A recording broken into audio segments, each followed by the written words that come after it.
So I don't feel that I can really comment on Rocky versus Drago, the Ultimate Director's Cut, without first just quickly stating my opinions on the original film, Rocky IV. For the longest time, this was my least favorite in the franchise, and I mean, realistically speaking, it's corny. Of all of the Rocky movies, it definitely has the least substance. There's also like that robot in the beginning that is just, what on God's green earth were they thinking? And then, you get that like really corny speech at the end of the movie. And if I can change, then you can change. And if you can change, everybody can change. A lot of it is very, very cringeworthy. But as time has passed, I've really grown to love that movie for that very reason. I'm less offended by the robot. Obviously, in both versions of the film, Apollo Creed dies, and then once Rocky agrees to go to Russia to fight Ivan Drago, it's essentially just one gigantic 80s music video. Even though it might not be the best Rocky film, in terms of entertainment, it can be argued that it is one of, if not the most entertaining Rocky movie of all of them.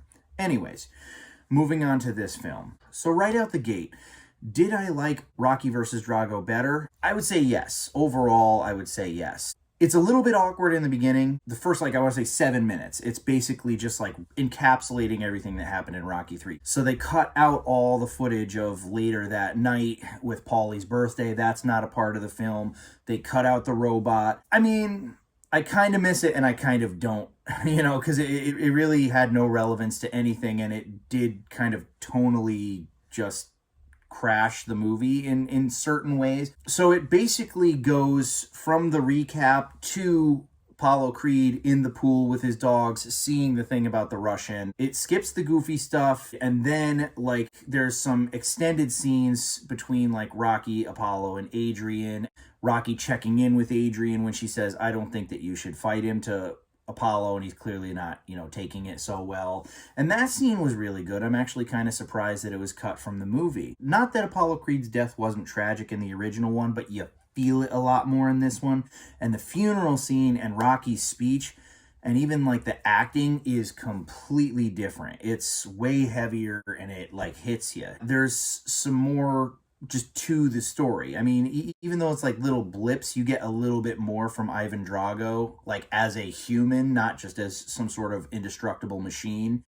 I mean, subtleties, really, subtleties, nothing major. There's just like this whole thing about how they don't want him to fight Ivan Drago in America, and that's kind of why Rocky says, all right, well, to hell with you, I'm going to Russia to do it. The guy in that scene who was like on the chair of the boxing committee or whatever, that dude was chewing the hell out of the scene. He was a definite overactor. I mean, William Shatner would have been very proud of this guy. But still, it's like there was a lot more like fleshing out of the story. And they changed a lot of the footage that was incorporated into the montage sequences. For the most part, it didn't really do anything. However, I will say the song No Easy Way Out, everything that Sylvester Stallone incorporated in this re-edit, to me, went a lot more smoothly. It was a lot more relevant because Adrian doubts him, and he's kind of doubting himself. Like she says, you can't win, and that hit him like a ton of bricks. And she also said, like, you could be leaving your family behind. So this is all the shit that's going through his head. So you see like his fight with Apollo Creed, their friendship and shit, and then it goes through, it tells a story. Meeting Adrian, their first date, getting married, having a kid. Like it's like he's thinking, wow, I could lose my wife, I could lose my family. And then it goes back to Apollo Creed and them training in Rocky 3. And then it goes to shots of like Rocky knocking people out, and it's like it was like triumph and stuff like that. And in that span of time, you get his whole thought process. You get his doubt, you get his fears and his sadness. It's a perfect flow. In the original version, I feel that the clips that were incorporated were just kind of like random. Sure, they had like Ivan Drago and Apollo getting knocked out, but then there was some other shit that wasn't as relevant. Sylvester Stallone was trying to tell a story through this one, and he succeeded, in my opinion. As far as the Hearts on Fire goes, I could take that or leave it.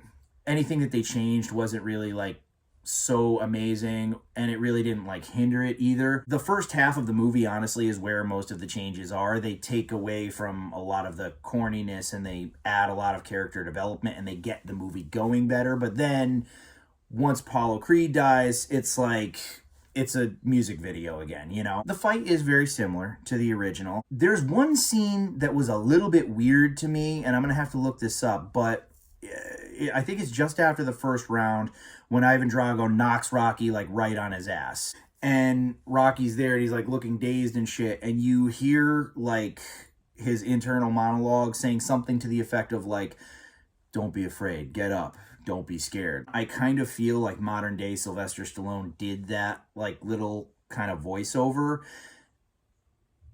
and I don't really think it was necessary. It didn't really feel organic.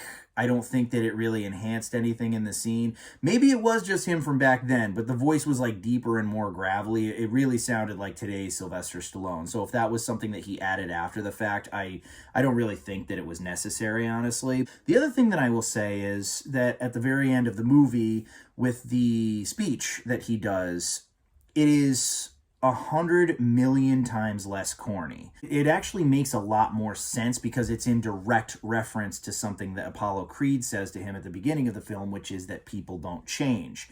And Rocky prefaces everything that he says with, I had a friend tell me once that people don't change, and then he died.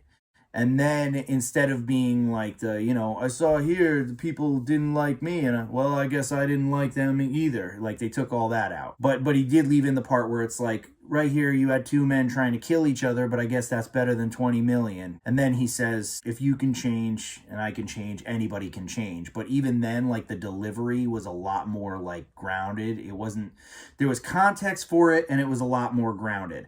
So in essence, this was hands down the superior film. And this wasn't like a Godfather Coda situation where like they just tweaked a couple things here and there and it's like, yeah, okay, maybe the pacing changed a little bit, but it's like all the things that were wrong with The Godfather Part 3 were still wrong with like The Godfather Coda. The fact that they were lessened in certain parts, maybe, it's like they were still there. This film, this was a completely different film. The second half, again, the changes are very subtle, except for that ending sequence. But the first half, the entire build-up to everything was way more emotionally poignant and way less cheesy. Now, where do I stand on that? Which film would I rather watch?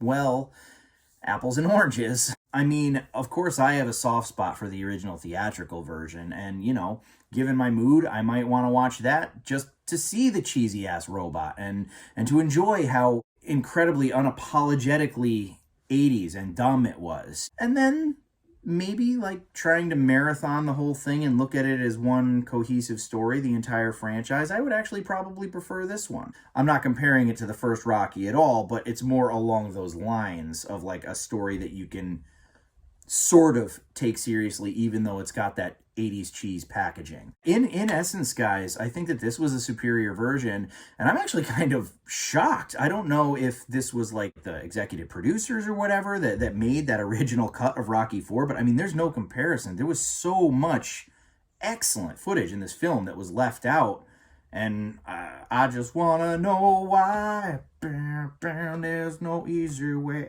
out. Anyways, I'm sorry. So, Rocky versus Drago, Rocky IV, the Ultimate Director's Cut, really more of an alternate version. Definitely, absolutely worth your time if you want to buy or rent it on digital. I would highly recommend it. And that's all she wrote.